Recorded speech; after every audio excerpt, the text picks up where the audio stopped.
डकुमेन्टको आधारमा मात्रै छानबिन समितिलाई निर्णय गर्नुपर्छ। केन्द्रीय सभापति पदको उम्मेदवार हो, उम्मेदवारी दिन्छु, चुनाव लड्छ। राजनीतिक रूपले नैतिक रूपले त्यो गर्नु हुँदैन। नेपाली कांग्रेस केन्द्रीय कार्य समितिले नेपाली कांग्रेसको 14वां महाधिवेशन सम्पन्न गर्नका निमित्त नेपाली कांग्रेसको क्रियाशील सदस्यताको व्यवस्थापन, क्रियाशील सदस्यतामा उत्पन्न विवादहरू, गुनासाहरू र उजुरीहरूको छानबिन गरेर क्रियाशील सदस्यतालाई टुङ्गोमा पुर्याउने जिम्मेवारी दिएर केन्द्रीय क्रियाशील सदस्यता छानबिन समिति गठन गरेको थियो। त्यसको संयोजन गर्ने जिम्मेवारी मैले पाएको थिएँ र 6 जना अरू सदस्य साथीहरू हुनुहुन्थ्यो। आज हामीले क्रियाशील सदस्यताको सम्बन्धमा छानबिन गरेर टुङ्गोमा पुर्याएका छौँ र केन्द्रीय सभापतिजी, केन्द्रीय पदाधिकारी, पूर्व पदाधिकारी, नेताहरू समक्ष हामीले सभापतिजीलाई आफ्नो समितिको प्रतिवेदन बुझाएका छौँ। हामीले 77 वटै जिल्लाको क्रियाशील सदस्यताको नवीकरणतर्फ टुङ्ग्याएका छौँ र नयाँतर्फ 75 जिल्लामा हामीले प्रवेश गरेर टुङ्ग्याएका छौँ। क्रियाशील सदस्यताको अधिकांश काम टुङ्गिसकेका स्थिति छ। 2-3 वटा विषयहरू हामीले हाम्रो समितिमा टुङ्गिन नसकेको कारणले केन्द्रीय नेतृत्व समक्ष प्रस्तुत गरेका छौँ। यो क्रममा केही ठाउँहरूमा, केही निर्वाचन क्षेत्र, केही वडाहरूमा जहाँनिर विवाद थियो र हामी सहमतिमा पुग्न सकेनौँ, त्यहाँ क्रियाशील सदस्यताको नयाँतर्फ हामीले स्थगन गरेका छौँ र नवीकरणतर्फकै क्रियाशील सदस्यले अधिवेशन गर्ने गरेर हामीले निर्णय गरेका छौँ। हाम्रो समितिले सहमतिमै निर्णय गरेको छ। तथापि हिजो अन्तिम बैठकमा केन्द्रीय सदस्य, हाम्रै समितिका एकजना सदस्य साथीले केही विषयहरूमा आफ्नो असहमति व्यक्त गर्नुभएको छ, तर निर्णयहरू सबै सहमतिमै भएका हुन्। अब उहाँको आफ्नो केही धारणाहरू, केही दृष्टिकोणहरू असहमतिका रूपमा व्यक्त गर्नुभएको छ। अब हामीले केही विषयहरू खास गरेर अरू पार्टीबाट नेपाली कांग्रेसमा प्रवेश गर्ने मानिसहरूको विभिन्न ठाउँमा समायोजनको विषय, 12 र 70मा पुरानो नवीकरणतर्फको क्रियाशीलको बारेमा त हामीले टुङ्ग्यायौँ, तर नयाँ क्रियाशीलको कागजातहरू ढिलो प्राप्त भएको हुनाले हामीले त्यसमा प्रवेश गर्न सकेका छैनौँ। ती विषयहरूलाई र त्यसका सँगसँगै 2 ठाउँमा, धनुषाको 4 नम्बर क्षेत्र र सर्लाहीको 2 नम्बर क्षेत्रमा पनि हामी टुङ्गोमा पुग्न नसकेको हुनाले हामीले केन्द्रीय नेतृत्वलाई नै यो बारेमा निर्णय गरिदिनका लागि, टुङ्गोमा पुग्नका लागि अनुरोध गरेका छौँ।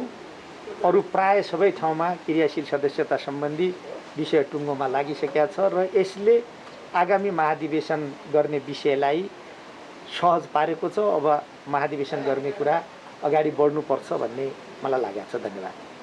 फरक मत कसले राख्नु?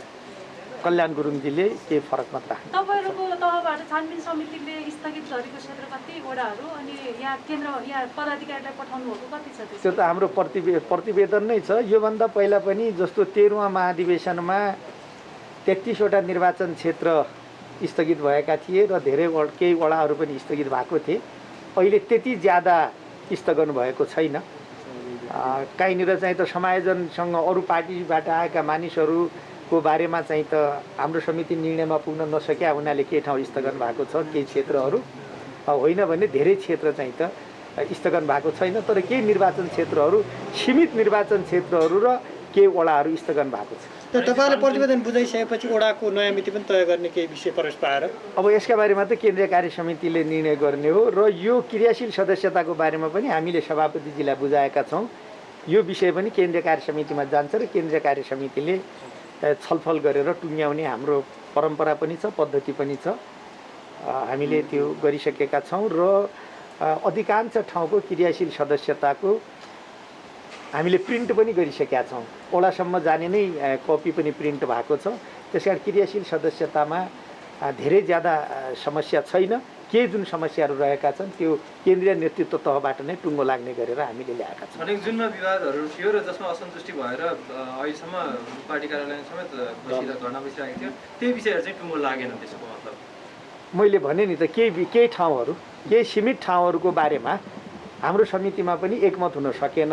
त्यसलाई हामीले केन्द्रीय नेतृत्वमा पुर्याएका छौँ। त्यो धेरै ठाउँ छैन, त्यो केन्द्रीय नेतृत्वले टुङ्गोमा पुर्याउँछ।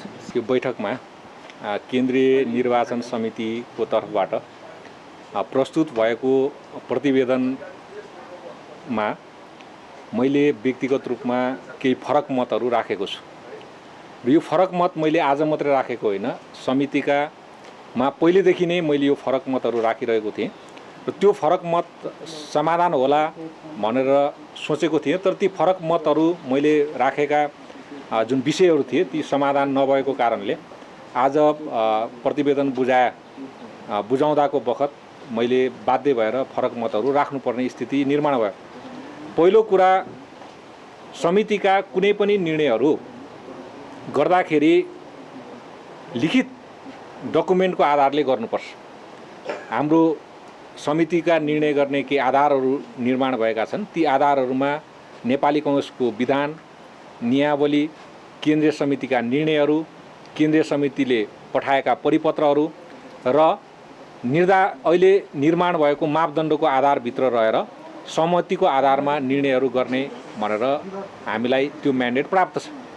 त्यसैले त्यो म्यान्डेट प्राप्त गर्दाखेरि हामीले 6743 वडाका निर्णयका प्रतिलिपिहरू हामीलाई चाहिन्थ्यो।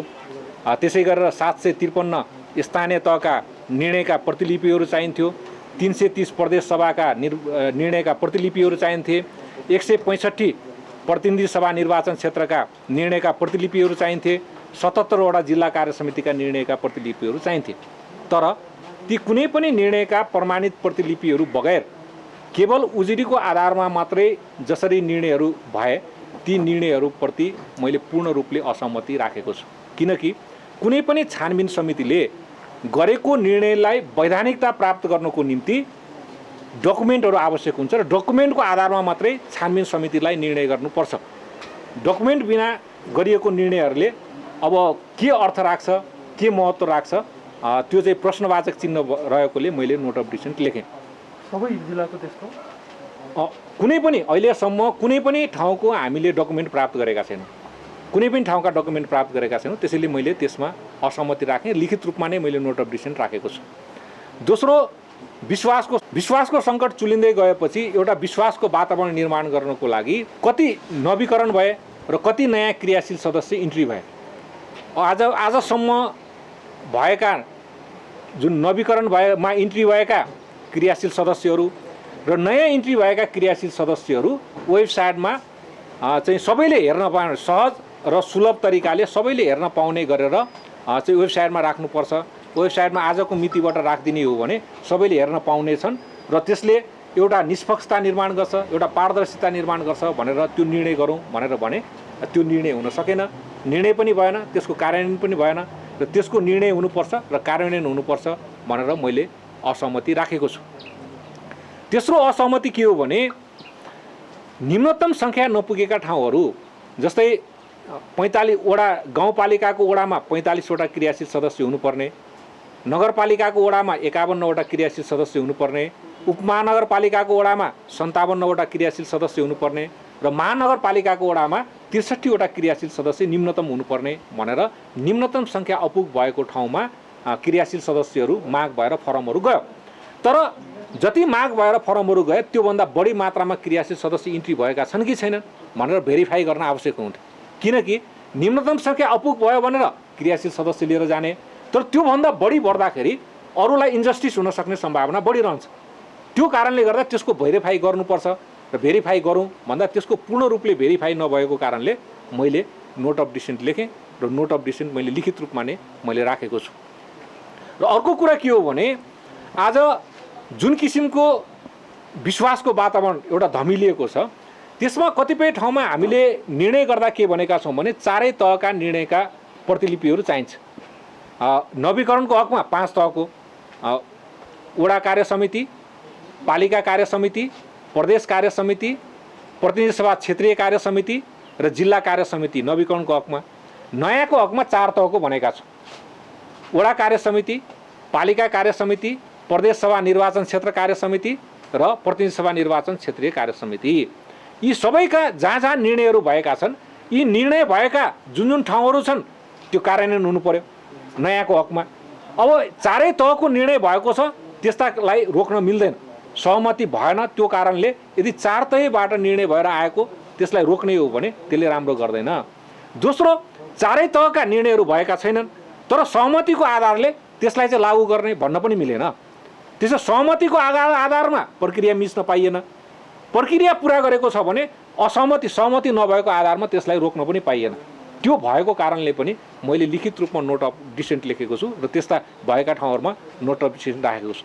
यस्ता अरू धेरै ठाउँहरू छन् जसमा मैले नोट अफ डिसेन्ट राखेको छु। त्यस्तै अर्को के हो भने एउटा आधिकारिक प्रतिलिपि राखौँ। जस्तै अहिले हाम्रो कम्प्युटरमा छ, कम्प्युटरमा के हुन्छ भने तपाईँलाई राखेका छौँ र त्यो हामीले पब्लिस पनि गरिसकेका छैनौँ। एउटा आधिकारिक प्रतिलिपि चाहिन्छ, एउटा हार्ड कपी चाहिन्छ। त्यो हार्ड कपी चाहिँ एउटा राखौँ है।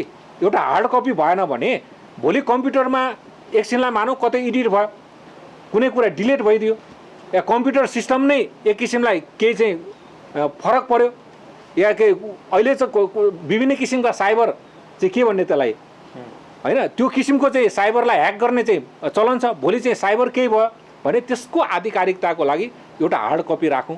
त्यो हार्ड कपी चाहिँ राख्न आवश्यक हुन्छ, हार्ड कपी नभइकन हुँदैन भनेर मैले भनेको छु। र त्यो के निर्णय जुन एउटा मूल कपी, मूल प्रतिलिपि राखौँ ताकि भोलि केही भयो भने त्यो के त आधिकारिकता भन्दा एउटा मूल कपी चाहिँ आधिकारिक हुन्छ र त्यसको आधारमा भोलि हामीले भेरिफाई गर्न सक्छौँ भनेर भन्यो। त्यो मूल कपी राख्ने कुरामा पनि हाम्रो सहमति हुन सकेन। त्यसको लागि पनि मैले आफ्नो असहमति लिखित रूपमा राखेको छु, नोट अफ डिसेन्ट राखेको छु। यिनै कुराहरू र अरू धेरै कुराहरू छन्, ती कुराहरू मैले आजको बैठकमा राखेको छु र यही कुराहरूमा मैले आज नोट अफ डिसेन्ट राखेँ, मैले आफ्नो असहमति राखेँ। र मैले के भनेको छु भने आजको मितिबाट केन्द्रीय क्रियाशील छानबिन समितिले केन्द्रीय सभापतिज्यूलाई परिपत्र बुझाइसकेपछि हैन सहमतिको आधारमा प्रतिवेदन बुझाउनु पर्थ्यो।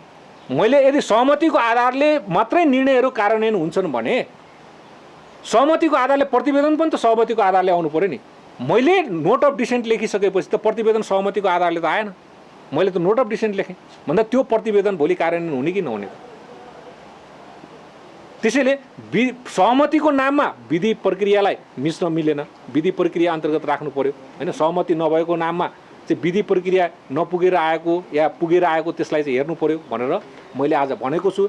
र अन्तमा मैले के भनेको छु भने उहाँहरूलाई कि आजबाट यदि कुनै पनि निर्णयहरू समितिले गरेको छ भने समितिका कुनै पनि सदस्यहरू अब सभापतिज्यूलाई प्रतिवेदन बुझाइसकेपछि अब समिति रहेन। अब समितिलाई काम गर्ने अधिकार नैतिक रूपले पनि रहेन, वैधानिक रूपले पनि रहेन, राजनीतिक रूपले पनि रहेन।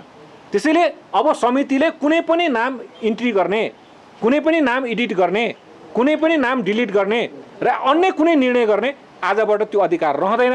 त्यसैले आजबाट नेपाली कांग्रेसको विधानले सभापति र 2 जना महामन्त्री, सभापतिको सभापति केन्द्रीय सभापतिज्यू र 2 जना केन्द्रीय महामन्त्री रहने एउटा यो क्रियाशील छानबिन समितिको व्यवस्था, वैधानिक व्यवस्था गरेको छ।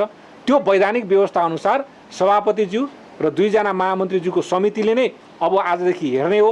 त्यसैले आजबाट यो केन्द्रीय क्रियाशील छानबिन समितिको र केन्द्रीय क्रियाशील छानबिन समितिसँग रहेको सचिवालयले कुनै पनि काम आधिकारिक रूपमा गर्न पाउँदैन, गर्न पाउनु हुँदैन।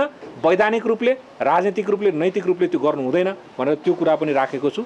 यिनै कुराहरू मैले आजको बैठकमा राखेँ। धन्यवाद। अहिले नटुङ्गियाका सम्पूर्ण रूपमा चाहिँ त्यो आएको छ आज 12 र 70 सम्पूर्ण जिल्लाको रूपमा चाहिँ 2टा जिल्ला आएको छ। अरू निर्वाचन क्षेत्र, अरू निर्वाचन क्षेत्रहरू पनि छन्, त्यो प्रतिवेदनमा छ। त्यो प्रतिवेदन तपाईँहरूले पाइहाल्नुहुन्छ। तपाईँले केही स्पष्ट रूपमा उल्लेख गर्नुभएको छ नि यी निर्वाचन क्षेत्रमा चाहिँ असहमति राख्छ। त्यो प्रतिवेदनमै म दिन्छु। भोलि लिखित रूपमा नै प्रतिवेदन आउँछ। त्यो भोलि लिखित प्रतिवेदन नै तपाईँहरूलाई पनि म वितरण गर्छु। जस्तो एउटा चाहिँ अब क्रियाशीलले जति मेहनत गर्नुपर्ने हो मेहनत गऱ्यौँ, तर मेहनत गर्दाखेरि जुन डकुमेन्ट चाहिन्थ्यो नि त्यो डकुमेन्ट प्राप्त भएन। जुन निर्णयका प्रमाणित प्रतिलिपिहरू, जुन एउटा आधार हुन्छ निर्णय गर्ने आधार, निर्णय पारदर्शी हुनुपर्छ, निर्णय निष्पक्ष हुनुपर्छ। निर्णयको त्यसबेला महत्त्व हुन्छ जब निर्णय पारदर्शी र निष्पक्ष हुन्छ। पारदर्शी र निष्पक्ष गर्नको निम्ति डकुमेन्ट आवश्यक हुन्छ। त्यसैले कुनै पनि ठाउँको डकुमेन्टहरू हामीले प्राप्त गर्न सकेनौँ, डकुमेन्ट भएन। डकुमेन्ट नहेरी निर्णय गर्दाखेरि त्यसले भोलि पारदर्शिता र निष्पक्षतामा भोलि प्रश्न चिन्ह उठ्न सक्छ। त्यसैले त्यो प्रश्न चिन्ह भोलि नउठोस् भन्नको लागि मैले लिखित रूपमा नै नोट अफ डिसिसन गरेको हो। एउटा त तपाईँ आफै पनि सभापतिको चाहिँ रूपमा आफ्नो आकाङ्क्षा। म कल्याण कुमार गुरुङ नेपाली कङ्ग्रेसको 14औं महाधिवेशनमा केन्द्रीय सभापति पदको उम्मेदवार हुँ। उम्मेदवारी दिन्छु, चुनाव लड्छु। दाइले टिम बनाइसक्नुभयो त्यसको लागि? म आफ्नो प्यानल बनाएर चुनाव लड्छु। धन्यवाद।